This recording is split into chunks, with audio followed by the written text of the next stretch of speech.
Hello friends, now today's topic rationalize। अब इसमें rationalize में जो स्टूडेंट्स की प्रॉब्लम मैं फेस कर रहा हूं उसके अकॉर्डिंग आपको एक सिंपल सा वे बताऊंगा मैं rationalize कैसे करते हैं। मैथ्स का सिंपल सा फंडा है कि अगर आपको मैथ्स में प्लस माइनस मल्टीप्लाई और डिवाइड इनको हम बोलते हैं अर्थमेटिक ऑपरेशंस। अगर आपको ये अर्थमेटिक ऑपरेशंस सोल्व करने आ जाए तो मैथ्स में आपको कभी भी कोई फेल नहीं कर सकता।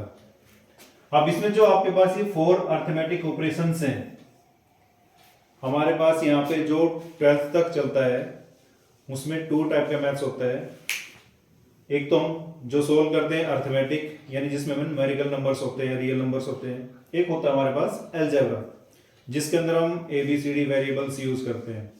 तो उनके अंदर अगर किसी भी स्टूडेंट को प्लस माइनस मल्टीप्लाई डिवीजन में प्रॉब्लम है तो उसका मैथ्स कभी भी क्लियर नहीं होएगा, बेसिक कंसेप्ट क्लियर नहीं होएगा, हर बार परेशान होएगा। अब यहाँ पे क्वेश्चन में सोल्व करूंगा आपको रैशनलाइज। क्वेश्चन मेथड बिल्कुल सिंपल है बट इसमें भी स्टूडेंट्स प्रॉब्लम करते हैं। अब जो प्रॉब्लम स्टूडेंट फेस करता है मैं उसको भी एक्सप्लेन करूंगा, साथ ही साथ यहाँ पे मैं क्वेश्चन भी सोल्व कर रहा हूं। अब यहाँ पे इसमें दे रखा है कि हमने इस वैल्यू को इसके इक्वल शो करना है। हमने रैशनलाइजेशन की हेल्प से ए और बी की वैल्यू को फाइंड आउट करना है। तो यहाँ पे हम सोल्व करते हैं value of A and B. अब आप इसको कैसे सोल्व करेंगे चेक करते हैं। तो यहाँ पे हम सोल्व करेंगे left hand side, √2 plus √3 upon 3√2 minus 2√3। जब भी हम रैशनलाइज करते हैं डिनोमिनेटर में वैल्यू चेक करते हैं और रैशनलाइज के लिए बेसिक सा फंडा है कि हम 2 वैल्यूज का रैशनलाइज करते हैं यानी 2 टर्म्स। अब यहां पे क्या दे रखा है, माइनस का साइन दे रखा है। तो जो प्लस और माइनस होता है ये हमारी स्टेटमेंट को अलग अलग करता है। तो यहां पे हमारे पास आ गया है 3√2 माइनस 2√3 मल्टीप्लाई जो यहां पे स्टेटमेंट होती है उसके आपने बीच वाली टर्म के जो बीच में टर्म दे रखी है उसके आप साइन चेंज करोगे। तो यहां पे आपके पास आ जाएगा 3√2 प्लस 2√3 अपॉन 3√2 प्लस 2√3। मैथ्स का सिंपल सा फंडा है कि जो आप मल्टीप्लाई करते हो उसी नंबर से हमें डिवाइड करना होता है ताकि उस नंबर पे स्टेटमेंट पे कोई इफेक्ट ना डले। अब हम अपनी आइडेंटिटीज की हेल्प से मल्टीप्लिकेशन की हेल्प से सोल्व करते हैं। अब जो स्टूडेंट मिस्टेक करता है वो ध्यान से सुनो, मिस्टेक बता रहा हूं। यहाँ पे क्या करता है बच्चा कि 3 और 2 को प्लस कर देता है, √2 और √3 इनको भी प्लस या मल्टीप्लाई क्या करता है, अगर इसको सिंपल सी लैंग्वेज में बात करें यहाँ पे तो उसको ये इस फॉर्म में लिख देता है। उसके माइंड में तो ये कंसेप्ट है कि प्लस हो रहा है लेकिन वो चेक नहीं करता कि प्लस कैसे करना होता है। तो यहाँ पे बेसिक फंडा जो होता है प्लस माइनस मल्टीप्लीकेशन डिवीजन का, मल्टीप्लीकेशन और डिवीजन, मल्टीप्लीकेशन और डिवीजन का सिंपल सा फंडा है। जब भी कोई लड़ाई होती है हम अपने से किसी छोटे को देखते किसी को बड़े को देखते, बट जहां पे प्लस माइनस की बात होती है भाई गैदरिंग होती है और उसमें से कोई निकलता है। तो जब गैदरिंग होती है या कोई निकलता है तो हम उसमें क्या चेक करते हैं, सिंपल से में प्लस और माइनस। फॉर एग्जांपल एक मैरिज फंक्शन अटेंड किया, उस मैरिज फंक्शन के अंदर 2 कैटेगरी डिवाइड की, वन साइड वुमेन और सेकंड साइड मैन। तो इसमें क्या होगा कि जो वुमेन की कैटेगरी है अगर वहां पे हमने टैग लगा दिया जैसे टॉयलेट वगैरह पे लगा होता है टैग, भाई this is for female and this is for male, तो हम क्या करते हैं उसको टैग को देखते हैं उसके अकॉर्डिंग अंदर चले जाते हैं। क्यों? क्योंकि वहां पे वो कैटेगरी चेक कर रहे हैं, यानी मैं जिस कैटेगरी में बिलोंग करूंगा मैं उसी को यूज करूंगा। तो ऐसे ही हमारे पास जो प्लस और माइनस के साइन होते हैं ये अपनी कैटेगरी को चेक करते हैं। अगर इनकी कैटेगरी सेम आती है तो ही हम प्लस करते हैं या फिर माइनस करते हैं। अगर हमारी कैटेगरी सेम नहीं है तो वो नंबर एज टीज पर रहते हैं। अगर हम इसको इस फॉर्म में सिंपल कर सकते तो इतना रेशनलाइज का नाम देने की हमें जरूरत नहीं थी। तो यहाँ पे रैशनलाइज के लिए क्या करते हैं, यहाँ पे ये मल्टीप्लाई का साइन आ गया है। मोस्ट ऑफ द स्टूडेंट क्या करते हैं, इस स्टेटमेंट को इससे मल्टीप्लाई कर दिया, इसको इससे कर दिया, जो टोटली रॉन्ग। तो हम क्या करेंगे, यहाँ पे नोमिनेटर को मल्टीप्लाई करना होता है नोमिनेटर से, और डिनोमिनेटर को मल्टीप्लाई करेंगे डिनोमिनेटर से। और सबसे इजी जो फंडा होता है, डिनोमिनेटर में रैशनलाइज में हमेशा एक ही आइडेंटिटी यूज होती है, कौन सी, A square minus B square, means A plus B, A minus B. ये आइडेंटिटी यूज होगी डिनोमिनेटर के अंदर, इससे अदर आइडेंटिटी कोई भी इसके अंदर यूज नहीं होगी। तो सोल्व करते हैं यहां पे, √2 प्लस √3, 3√2 प्लस 2√3 अपॉन, मैंने आपको बताया कि हर बार एक ही आइडेंटिटी यूज होगी। रट्टे लगाओ, जो मर्जी करना है करो, या समझो कि यहां पे स्टेटमेंट दोनों की सेम है, साइन का चेंज है, तो यही आइडेंटिटी याद रखो, ए स्क्वायर माइनस बी स्क्वायर। अगर आप इसको एक्सपेंडेड फॉर्म में करोगे, मल्टीप्लाई करोगे, तब भी आपके पास ये दो वैल्यू ही बचेगी यहां पे। अब डिनोमिनेटर में क्या रखे, 3√2 स्क्वायर, यानी इसको इसके साथ कंपेयर करते हैं। Now this is the A, this is B, this is the A and this is B. तो यहां पे आ गया ए स्क्वायर माइनस 2√3 स्क्वायर, क्या गया यहां पे। अब सोल्व करते हैं इसको आगे। फिलहाल मैं सोल्व कर रहा हूं यहां पे लेफ्ट हैंड साइड। अगर आपको एक बार लेफ्ट हैंड साइड सोल्व करनी आ जाती है, तो राइट हैंड साइड बिल्कुल इजी है, वैल्यू हम बिल्कुल इजी मेथड से निकाल लेंगे। अब नेक्स्ट सोल्व करते हैं। अब इसमें देखो यहाँ पे हम कोई आइडेंटिटी पुट नहीं कर सकते, क्योंकि यहाँ पे कोई भी वैल्यू हमारी सेम नहीं है। सेम इन द सेंस जैसे इसके अंदर थी यहाँ पे A B B, sign change था। तो यहाँ पे हम क्या करेंगे, इसको मल्टीप्लाई, मींस √2 को मल्टीप्लाई करोगे आप 3√2 प्लस 2√3 से। अब नेक्स्ट, अब यहां पे बच्चे साइन नहीं पुट करते, साइन कौन सा आएगा, यहां पे क्या दे रखा है, प्लस, तो यहां पे आप लिखोगे प्लस। फिर यहां पे क्या आएगा आपके पास, √3 इंटू 3√2 प्लस 2√3। क्लियर। और डिनोमिनेटर में इसको ध्यान से देखो आपने ये क्वेश्चन आपका 8th लेवल का भी है और 9th लेवल का भी है। तो आपने 7th और 8th क्लास में एक चैप्टर रीड किया होगा, exponent and powers. Means for example यहां पे a multiply b whole power n given है, यानी एक्सपोनेंट क्या देखा है यहां पे n, तो ये जो n है वो दोनों के साथ डिस्ट्रीब्यूट हो जाता है। क्लियर।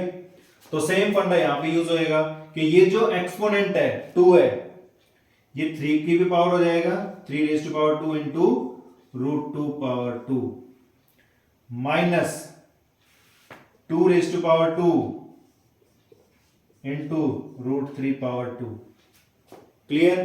अब हम इसको मल्टीप्लाई करते हैं।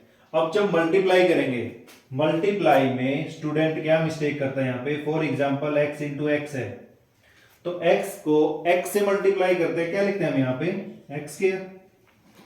अगर हमारे पास x इंटू वाई आ जाए, बोलते हैं मल्टीप्लाई करो, तो हम क्या करते हैं, x इंटू वाई, यानी इसमें जो लाइक टर्म थी उसकी पावर को ऐड हो गई है, बट जो लाइक टर्म नहीं थी वो मल्टीप्लाई में आ गई है। तो अब यहां पे चेक करेंगे कि √3 √2, और यहां पे क्या देखा है √2, तो √2 को √2 से मल्टीप्लाई करना है। अब यहां पे कोएफिशिएंट होता है, उसके कोएफिशिएंट से करते हैं। यहां पे कोएफिशिएंट क्या है 1, और 1 को जिस मर्जी नंबर के साथ मल्टीप्लाई करो क्या आएगा, 1 ही तो आएगा। तो सोल्व करते हैं यहां पे 3 अब 2 2 जा 4 प्लस ये क्या गया यहां पे 2√6। अब स्टूडेंट सिर्फ इसको 1 से मल्टीप्लाई करते हैं, बाकी भूल जाते हैं। अब मैं तो ये कहता हूं कि भाई डिस्ट्रीब्यूटिव प्रॉपर्टी, डिस्ट्रीब्यूटिव का मतलब होता है बांटना, और ये बांटना क्या कहता है कि भाई अगर इसको बांट रहे हैं ना तो इसको भी बांटना पड़ेगा। तो यहां पे सोल्व, नेक्स्ट साइन क्या है प्लस, और ये क्या है 3√6 प्लस 2√9 अपॉन, अब इसको सिंप्लीफाई किया तो ये कितना बना 9 इंटू 2 माइनस 2 स्क्वायर 4 4 इंटू 3। अब नेक्स्ट सोल्व करते हैं। यहां पे क्या आएगा 3 4 4 का स्क्वायर रूट क्या होता है स्क्वायर रूट। ये जो स्क्वायर रूट होता है इस स्क्वायर रूट का मीनिंग होता है हाफ एक्सपोनेंट। पावर क्या हो जाती है x रेज टू पावर 1/2 यानी जो स्क्वायर रूट है पावर को हाफ कर देता है। और जब आप इसका स्क्वायर करोगे तो मींस 1/2 इंटू 2 x 2 से 2 कैंसिल तो x पावर क्या देगा 1।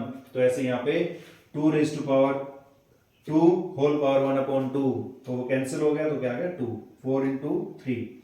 अब इसको सोल्व करो 4 का स्क्वायर रूट 2 बनेगा 6 का डेसिमल्स में आता है बट डेसिमल में यहाँ पर रिक्वायरमेंट नहीं है हमारी। ये भी डेसिमल में आएगा। ये क्या दे रखा है 9 परफेक्ट स्क्वायर नंबर है तो इसका कितना आ जाएगा 3 इंटू 2 प्लस। अब देखो यहां पे ये और ये लाइक टर्म है। लाइक टर्म का मीनिंग क्या होता है कि जब हमारे पास सेम वैल्यूज आती हैं स्क्वायर रूट में दे रखा है तो स्क्वायर रूट में सेम वैल्यूज हैं। जैसे यहां पे था √2 √3 ऐड नहीं हो सकते क्योंकि ये √2 दे रखा है और ये √3 दे रखा है। ये लाइक टर्म्स नहीं है। लाइक टर्म्स का टॉपिक भी आपको एक्सप्लेन करूंगा मैं। तो ये आ गया 3 इंटू 2 और ये 2 और ये 3 क्योंकि दोनों क्या है लाइक टर्म। अब जब लाइक टर्म होती है तो उनके कोएफिशिएंट हो जाएंगे प्लस हो जाएंगे। तो यहां पे आ जाएगा 5√6 प्लस 2 इंटू 3 अपॉन 9 2 जा 18 माइनस 12। अब इसको सिंप्लीफाई कर दो। ये और ये तो लाइक टर्म है क्योंकि इनके साथ कोई भी स्क्वायर रूट वैल्यू नहीं है। 3 2 जा 6 3 2 जा 6 तो 6 प्लस 6 12 प्लस 5√6 अपॉन 6। अब बहुत सारे बच्चे क्या मिस्टेक करते हैं यहां पे भी वो क्या करते हैं इस 6 को इस 12 के साथ डिवाइड कर देते हैं। लेकिन मैं ये कहता हूं कि जो आपके पास ये 6 डिनोमिनेटर दे रखा है इसको हम बोलते हैं जब हम एलसीएम लेते हैं तब सोल्व करते हैं। अब ये जो डिनोमिनेटर है ये किसी अकेले का नहीं है ये दोनों का साझेदार है। तो मींस ये क्या करेगा फिर ये यहां पे 12/6 प्लस 5√6/6 इन दोनों के साथ डिस्ट्रीब्यूट हो जाएगा। अब दोनों के साथ डिस्ट्रीब्यूट हो गए। अब इनकी मर्जी है इसको काटे पीटे जो मर्जी करे। तो ये 2 आ गए यहां पे। तो ये हमारे पास वैल्यू आ गई है क्या यहां पे सोल्व कर देता हूं मैं लाइन लगा के। ये आ गया हमारे पास 2 प्लस 5√6/6। अब ये जो वैल्यू थी राइट साइड में क्या दे रखा था यहां पे ये था हमारे पास a माइनस b√6। अब इसको सोल्व करते हैं। अब देखो इसको कंपेयर करना हमने यहां पे इक्वल टू का साइन आ गया। इसके साथ जो वैल्यू आएगी √6 का जो मल्टीपल होएगा वो b की वैल्यू आएगी। a दे रखा है यहां पे तो मींस ये कंप्लीट a की वैल्यू आएगी। तो हमने इन दोनों को कंपेयर करना है। कंपेयर यानी a की वैल्यू को a के साथ b की वैल्यू को b के साथ। तो यहां पे आ जाएगा हमारे पास a की वैल्यू आ गई है 2। अब निकाल रहे हैं सेकंड वैल्यू b की। तो b की वैल्यू कैसे निकालेंगे 5√6/6 is equal to minus b√6। √6 से √6 कैंसिल। अब यहां पे क्या दे रखा है नेगेटिव वैल्यू दे रखी है इसको इधर ट्रांसफर कर दो तो b की वैल्यू क्या आ जाएगी हमारे पास -5/6। Okay dear. तो ये था हमारे पास सिंपल सा टॉपिक रैशनलाइज। डेली हम ऐसे कोई ना कोई बेसिक कंसेप्ट लेके आएंगे जिसमें most of the students confuse होते हैं। तो अगर आपकी वो कंफ्यूजन दूर हो जाती है तो मैथ्स में 100% गारंटी है कि आप मार्क्स अच्छे लेके आओगे। तो स्टूडेंट्स अगर क्वेश्चंस अच्छे लगे और आप चाहते हो कि आगे आए तो चैनल को ज़्यादा से ज़्यादा सब्सक्राइब करें ताकि मेरा हौसला बढ़ता रहे और मुझे मोटिवेशन मिलता रहे। Okay dear, bye bye, thank you, have a nice day.